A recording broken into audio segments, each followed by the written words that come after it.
E aí pessoal, beleza? Aqui é o Ritual Master e hoje vamos falar de Voiceless. Isso mesmo, ele morreu.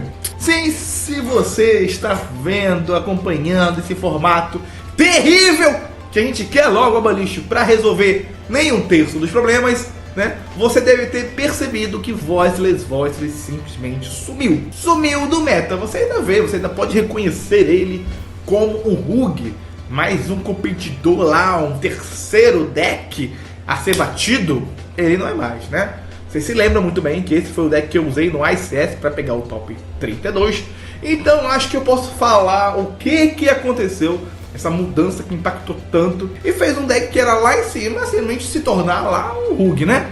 Então é isso pessoal, e eu peço, por favor, clarecidamente, que vocês comentem alguma coisa aí, deixa o like. Agora tem uma nova opção de hypar o vídeo, então se aparecer pra você, por favor, hype este vídeo, né? Então vamos lá. Primeiramente, né, a gente sabe que o meta, ele evolui, ele muda, e um dos principais motivos para ele foi esse amigão aqui, ó, o Fiendsmith Engraver, né? O Fiendsmith chegou na balada, e aí decks que absorveram o Fiendsmith subiram muito. Então hoje eu posso dizer para vocês que os três decks principais do formato são o Snake, o Yubel e o Tenpai. Se você parar para pensar, só o que mudou de fato foi o Voiceless descendo e o Bell subindo, né? Beleza. E aí você se pergunta, tá, mas por quê? Se for por causa do Fiendsmith, todos os decks conseguem usar o Fiendsmith. Na verdade, o Fiendsmith é uma engine muito genérica. Qualquer deck pode usar, e eu concordo com você. Mas existe uma diferença muito grande de você poder usar, né? E ser muito bom quando você usa, né? Porque deixa eu explicar uma coisa. Você pode usar o Fiendsmith em qualquer deck. E você, por exemplo, você pode chegar num Kaeza, ou até mesmo nessa fusão grande, né, do Fiendsmith. É possível. Qualquer deck vai fazer isso fora da engine, começando com o Engrave, pegando a spell dele, ou juntando dois bichos na mesa, fazendo a Moon tá aqui, e jogando. Isso é ruim de forma alguma. Só que aí você vê o Snake e o Yubel, principalmente, e isso, não é só isso que eles fazem. O Engrave aqui, ele é mais uma carta de ligação de engine, né?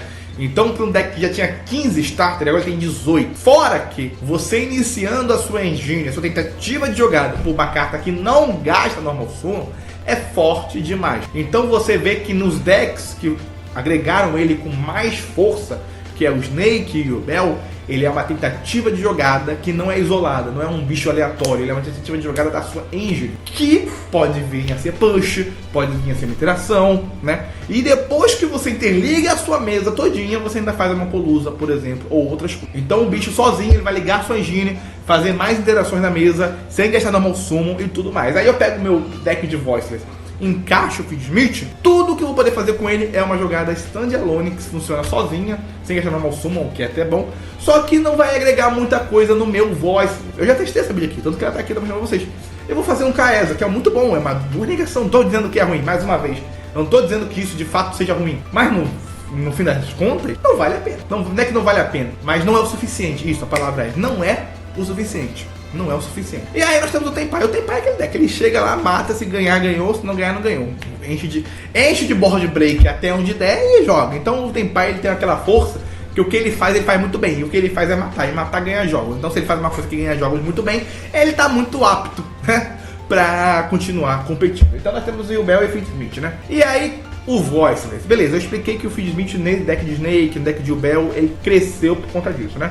E o Voiceless, por que o Voiceless decaiu? Bem, existem vários motivos que eu consigo ver por que o Voiceless decaiu. Primeiro, a jogada dele é muito linear. Eu não consigo fazer alterações, eu não consigo agregar nada a mais nessa engine. Não existe uma carta, uma engine de fora que faça a minha jogada, né?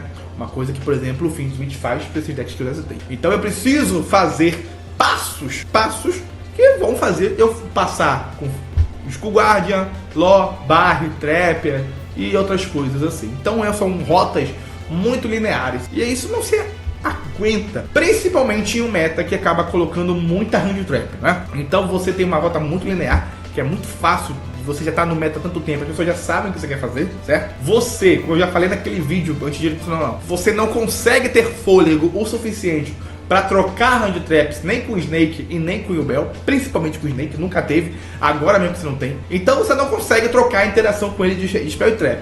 A sua mesa não consegue ser opressiva o suficiente para lidar com as suas techs. Mais uma vez, mesmo você colocando a engine de Fiendsmith, a sua jogada principal vai ser Skull, o Guardian, Low, barra, outra coisa, né? Pra invocar sauráveis, e aí você bota os guardas na mesa, sua mão vai ter que vir full do full pra você fazer o full das interações, e ainda assim é mais fácil de parar porque novamente você é linear. Então você tem uma questão da linearidade, você não consegue fazer outras coisas, você precisa passar por aquilo, né? E aí acaba que você peca em ter menos espaços pra tech, né? Você pode achar absurdo isso, apesar de Voiceless, entre os decks de ritual. Se a gente fazer uma comparação direta, obviamente ele é o mais consistente, ele é que tem mais espaço pra tech, né? Só que aí você compara com o Fiendsmith e o Yubel, que estão usando 18, 20, 15 no mínimo, você não consegue fazer tudo isso, né? Principalmente agora com o Fiendsmith. Se você quiser botar mais hand trap, você não vai ter o Fiendsmith, que querendo ou não, eu falei, ele é uma jogadinha lá, standalone, sem essa normal summon, que pode servir para colocar pressão. Então a gente tem um deck que está muito abaixo dos competidores do meta, né? E aí você cai para a categoria Rug. E aí quando você cai na categoria Rug, você tem um problemão. O Voiceless, ele é um deck caro, beleza? Caro. Então você não consegue competir com o pessoal de alto nível, o pessoal competitivo que não liga para preço de carta, exatamente porque você é a pior das opções. Então você decai e vai pro nível Rug. Quando você chega no nível Rug, você é caro demais, você é R$1.000. Sendo que um Sprite, um Pearl, né, decks que foram reprintados recentemente e que são boas alternativas, estão muito mais baratos, metade do preço, menos que isso.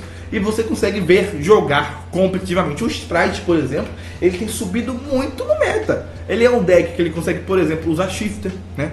Que vai cauterar o Yubel e o Snake Eyes, né? Ele é muito mais barato. A mesa dele, se ele vier com muita engine, ele consegue ser mais opressivo do que o Voiceless. E ele tem ferramentas muito melhor. Por exemplo, o fato de você fazer Zeus já é uma ferramenta muito melhor do que o Voiceless, por exemplo. O Zeus é uma carta muito impactante. Então se o seu deck tem acesso a Zeus, né? Tem acesso a Shift, tem uma mesa muito forte, uma jogada muito forte turno 1, pô, e ainda cabe techs, né? Se você parar pra pensar, um Sprite, ele vai caber quase que tantas techs quanto um Voiceless. Por exemplo, se você ver esse vídeo aqui, se você parar pra pensar, eu tô usando 10 techs. E aí eu tô usando isso aqui. Se eu quisesse tirar a Fiendsmith, eram 15. Então esse é o meu máximo, né? Pra eu ter opressão. O Sprite hoje, mesmo com a engine de sapo, ele deve estar usando as mesmas coisas.